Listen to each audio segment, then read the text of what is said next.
Hey guys, this week's video is dedicated to the complete recovery of Masha Bas Bat Sheva.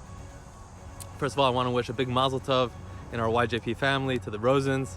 Aaron and Abby had a baby boy on Erev Rosh Hashanah. May you have much Jewish nachas. It's a beautiful way to end the year and to begin the year.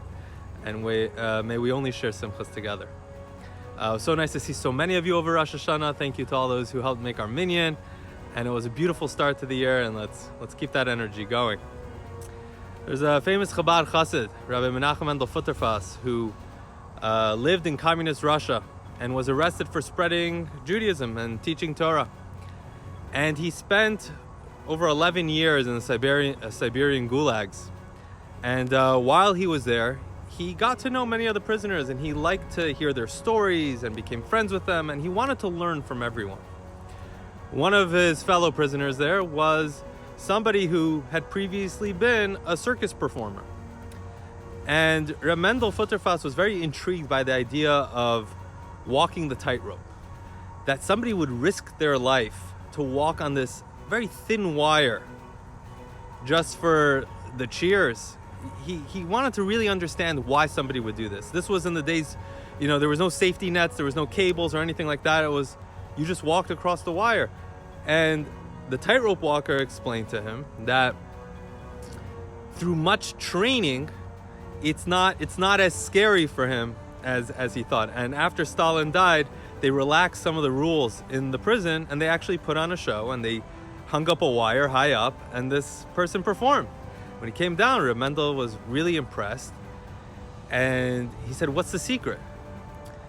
And the tightrope walker said that it's all in the eyes. As long as you keep your eye on where you're going, it's very simple. The hardest part is when you turn around, because for a split moment, your eyes leave the wire, and that's the hardest part of the whole thing. In this week's Torah portion, Parsha Vayelech, the Parsha describes the last day of Moses' life. The last few Parshas are the last day. What does Moses do on his last day? What would you do if you knew this was your last day? Moshe Vayelech, and he went. He was on the go. He was walking amongst the Jewish people, giving them inspiration, giving them words of encouragement to help them as they enter the land of Israel, telling them not to despair, that he won't be there with them. Moshe was teaching them and us that at every single moment that we have on this world, we got to keep going. We got to be focused. We got to keep moving, finding new journeys, exploring, growing. We go through life, you could call it a tightrope. How do we make sure we don't fall off this wire, this high wire called life, and we don't stumble? The secret is to have a goal, to keep our eye on the goal and constantly focused. Judaism and Torah gives us these goals and meaning in our lives, to constantly keep our eyes on it so that we can go through the ups and downs of life.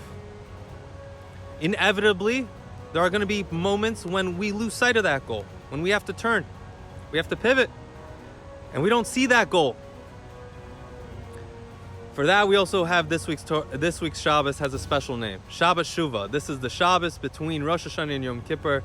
It's a Shabbos of return.